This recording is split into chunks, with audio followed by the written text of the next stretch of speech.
yourself scrolling Instagram, watching a video, and then discovering it was an ad and feeling incredibly annoyed and frustrated? Now, I don't know about you, but that's happened to me so many times where maybe someone's created an ad, it hasn't been disclosed properly, and I watch the video, and then the way I feel afterwards is like I was tricked into watching it. I didn't have the option to choose whether I wanted to watch this ad or not. And this is a big component when it comes to building trust as a brand. So what I want to chat about in this episode is trust. And part of the reason that I want to talk about this at the moment is because of some of the things I am seeing small businesses doing that I think are really eroding that trust, specifically in the area of using generative AI. Now, I've talked about my sort of views and opinions about AI on the podcast before, and this episode isn't going to be me telling you that you shouldn't use AI, although it is going to be me telling you to be wary about how you use it, especially if you're a small business owner. And honestly, seeing some of the kind of mistakes that I've been seeing has been making me really sad, because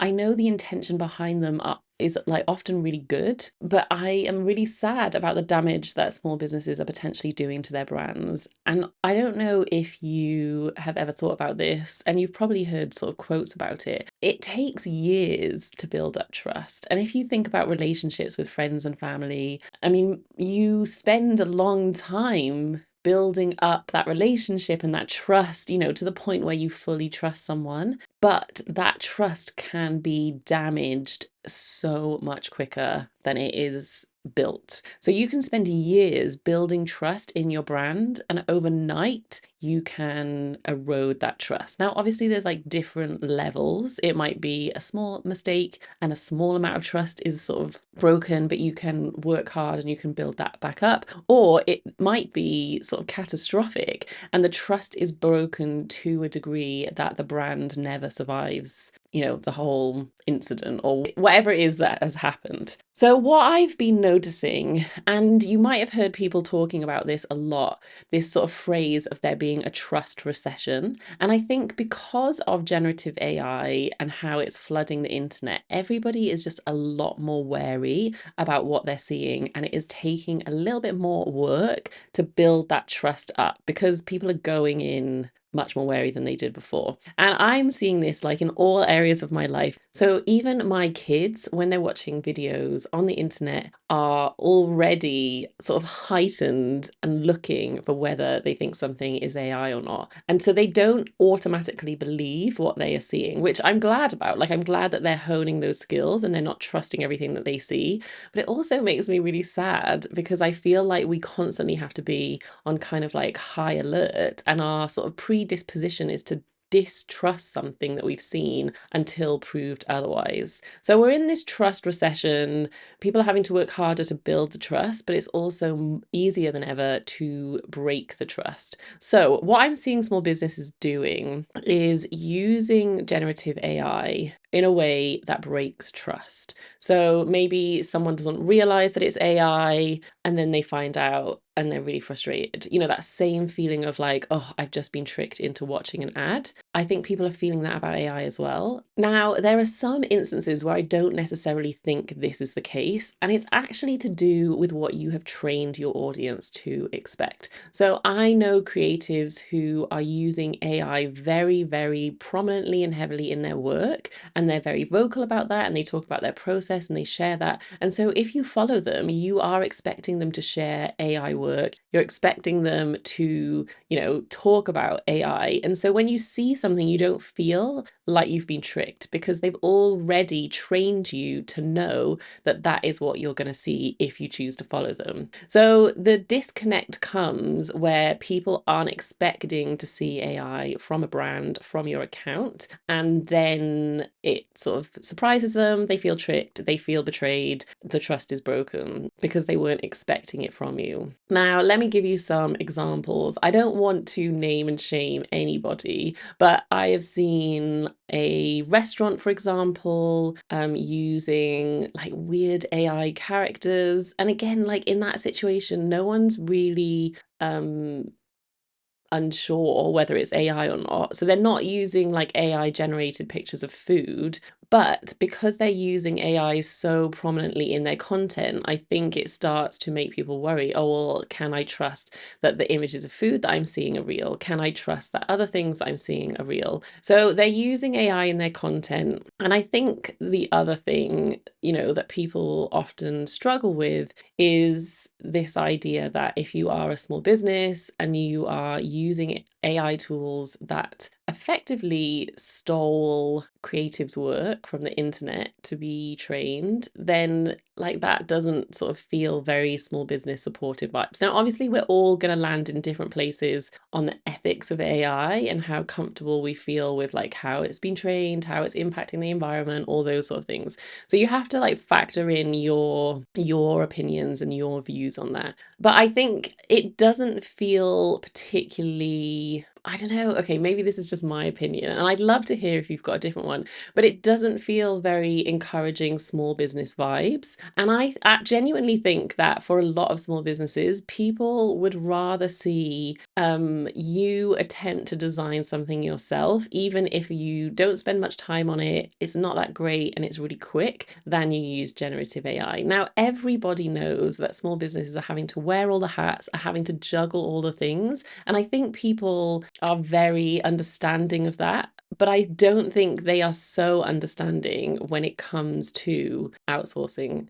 to generative AI. So they're understanding if you make maybe simple designs, simple content, but less so if you're just putting in a prompt. Now, this might be the bubble that I am in. I know that other people are not bothered by AI content in the slightest. In my sort of group of creatives and in my algorithm, I feel like I am seeing more and more people speaking out against it and not very pro it. Maybe less so about assistive AI tools. I think those can be really helpful. So that would be where you're not sort of completely generating something from scratch, but maybe you're using AI to slightly edit an image, maybe there's a bin in the background and you want to get rid of that. Those sort of things have been around for a long time, and I think people are fine with that. But, when it's sort of fully generated, I think that's when people have started to just get a nasty taste in their mouth and just not feel good about it.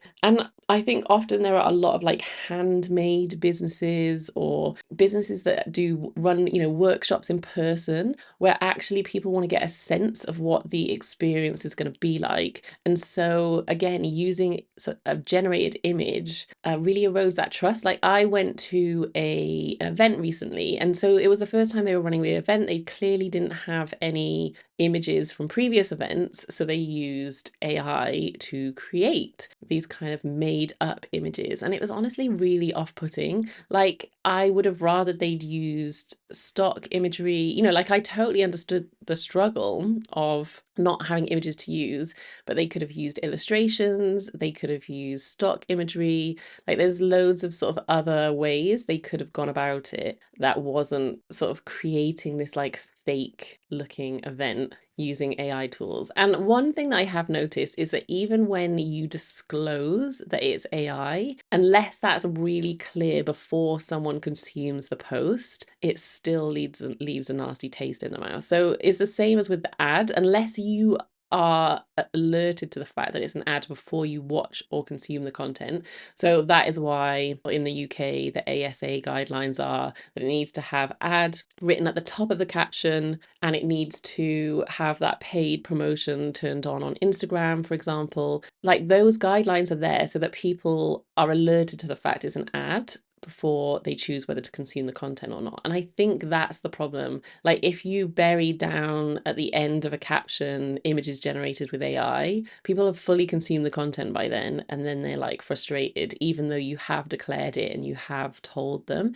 It still feels like they've been tricked. And I totally get that there are lots of instances where it could be helpful, but I'm just not sure it's worth the risk of eroding the trust that you have in your brand, because it is such a divisive topic and people have such strong feelings about it. You will always find people who are okay with it, but you're also going to find a huge group of people who aren't. And is it worth risking massively putting off that group of people? I'm not sure it is. Now, this is going to be different for different types of businesses, and I've already already said, like there's some businesses where they will have trained their audience that that's what they should expect. And in those instances, I don't think the trust will be broken. This goes beyond AI as well. I think so often as a business, a lot of building trust is telling people what you're going to do and then showing up and doing it. And as you do that over time, people build up trust, they support the brand, they come back again because they know that you are going to deliver the product or the service that you have said that you're going to.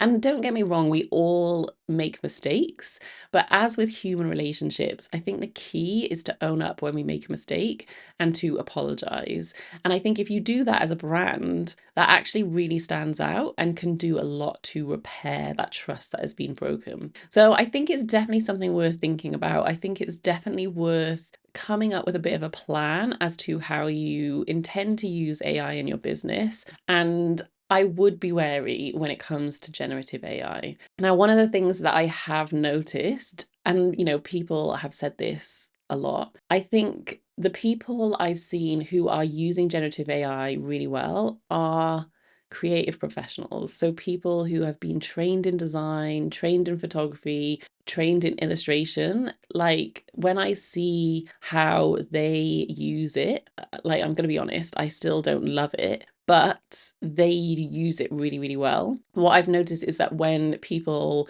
are maybe like DIYing their brand, or they're less familiar with like design principles, or what makes a design good and what doesn't, that's when I think the AI is not looking great. And I'm not saying this because I want you to like go and hire a designer or a photographer. I mean, I do want you to do those things, but I'm not saying this in a kind of like, oh, you must never do this because you have to pay a professional. Like, you will know that I am a big supporter of DIYing things, but I guess my message would be like, it's okay to DIY it in an old school way rather than DIY it using generative AI. I don't think it's going to be the time saving thing that you think it's going to be. And I think the potential and the risk of the trust breaking down isn't worth the time that it saves. So I don't know if this has been helpful, and I'm sure other people are going to have different opinions, and I genuinely would love to hear them. Like I am still working out what I feel about all of this every day. I guess I just wanted to do this episode because I have really noticed this sort of jarring use of AI from small businesses. And I just wanted to offer some advice, hopefully give some help. But I want to hear your perspective. So more than ever, I mean, I say this at the end of every episode, but I really would love to hear your opinion on this. So if you're watching this on YouTube, let me know in the comments. If you are listening to this on the podcast, drop me a DM on Instagram. I'm at Liz M. Mosley or at Building Your Brand Podcast. And let's carry on the conversation because I am always learning. And one of the reasons I feel so uncomfortable with this whole AI conversation is I feel like I have not definitely settled anywhere. I'm constantly having to like learn and adjust and think about how I feel about it all and what my position is on it all. And it's not a static thing. And that is quite uncomfortable. But yeah, I want to learn. I want to hear your perspective. So let me know if this was helpful, and let me know what you think about it and if you have noticed the similar to me. And yeah, let's keep chatting about it. And I will be back next week with another solo episode.